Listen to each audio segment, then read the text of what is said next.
উড়িষ্যা রাজ্যে অবস্থিত প্রকৃতির এক অনন্য সৃষ্টি হলো চিল্কা। কিন্তু আমরা সবাই চিল্কাকে হ্রদ বা লেক বলি, যেটা আদতে পুরোপুরি ভুল। চিল্কাকে কিন্তু আমরা কোনো দিন লেক বা হ্রদ বলতে পারি না। চিল্কাকে আমরা বলবো লাগুন বা উপহ্রদ।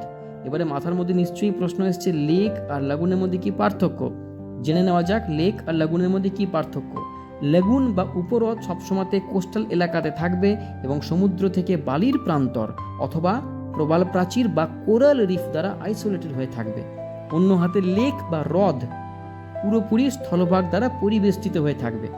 পয়েন্ট নাম্বার 2, লাগুন বা উপহ্রদের সমুদ্রের সাথে একটা যোগাযোগ থাকবে, ঠিক যেমন চিল্কা উপহ্রদের বঙ্গ উপসাগরের সঙ্গে একটা চ্যানেলের মাধ্যমে যোগাযোগ আছে।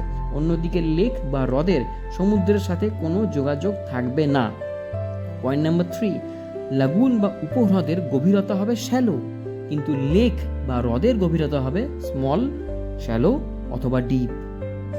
জলের প্রকৃতিও কিন্তু লাগুনের ক্ষেত্রে হবে ব্র্যাকিশ অথবা সল্টি, অর্থাৎ লাগুনের মধ্যে যে জল হবে সেটা হবে mixture of fresh water and sea water, কিন্তু লেক বা হ্রদের ক্ষেত্রে যে জল সেটা হবে নয় সল্টি আর নয় ফ্রেশ। এবার ঠান্ডা মাথায় ভেবে দেখুন, চিল্কা কি কোনো মতে হ্রদ, নাকি চিল্কা আসলে একটা উপহ্রদ? চিল্কা কিন্তু আসলে একটা উপহ্রদ। এবার জেনে নেওয়া যাক চিল্কা উপহ্রদের কিছু ইন্টারেস্টিং ফ্যাক্টস। চিল্কা উপহ্রদটি উড়িষ্যা রাজ্যে অবস্থিত এবং 3টে জেলা দ্বারা পরিবেষ্টিত। সেগুলি হলো খুর্দা, গঞ্জাম, পুরী।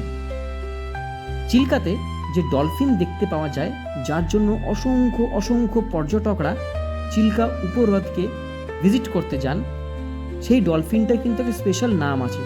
সেই নামটা হলো ইরাওয়াডি ডলফিন। চিল্কা উপহ্রদ হলো একটা রামসার কনভেনশন সাইট।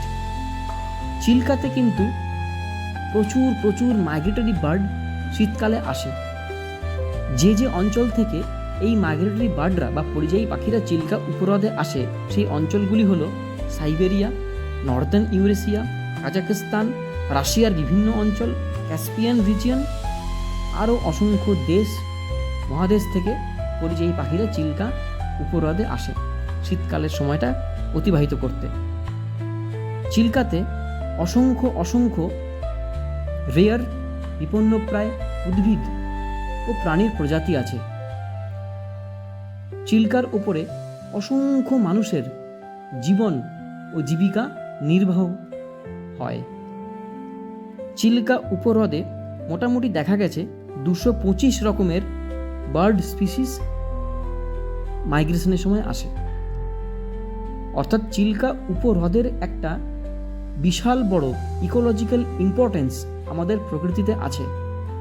যারা আপনারা চিল্কা উপহ্রদকে ভিজিট করতে যাবেন, ঘুরতে যাবেন, তাদের কাছে একটাই অনুরোধ, প্লাস্টিক আবর্জনা, খাবার জিনিস, এই রকম বস্তুগুলিকে কোনো মতেই চিল্কা উপহ্রদে নিক্ষেপ করবেন না।